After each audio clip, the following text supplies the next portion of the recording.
Выяснит ли это ясновидец из Казахстана? Я хочу зажечь свечу.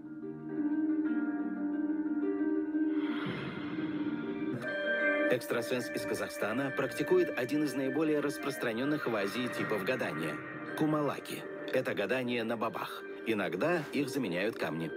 Это мне поможет четче понять ситуацию.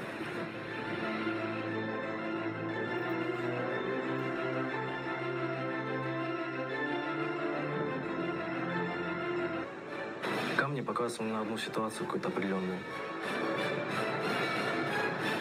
То есть показывает то, что вот два человека, мужчина и женщина, как семейная пара, они вместе умерли. До Гришиных в доме проживала одинокая пожилая женщина. Кто жил там до нее, супругам неизвестно. Так о какой семейной паре говорит ясновидец? Это как, скорее, как война, что ли. Вот. Они бегут куда-то, вот, заходят в это помещение, углубляются внутрь, как будто как в погреб, что ли. Даже не прошло, наверное, даже 5 минут, и падает что-то на нее.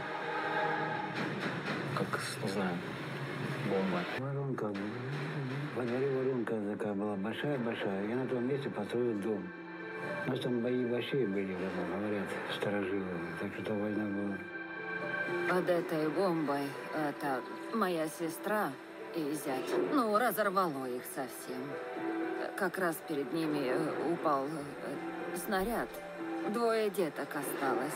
Мальчику было 5 лет, а девочке 4 года. Дети были в другом конце села с родней. Родители спешили к ним. Попали под бомбежку. Хотели спрятаться в подвале дома, в котором сейчас живут Гришины, но не успели. Мы на огороде их похоронили. Закопали, покрестили, да и все.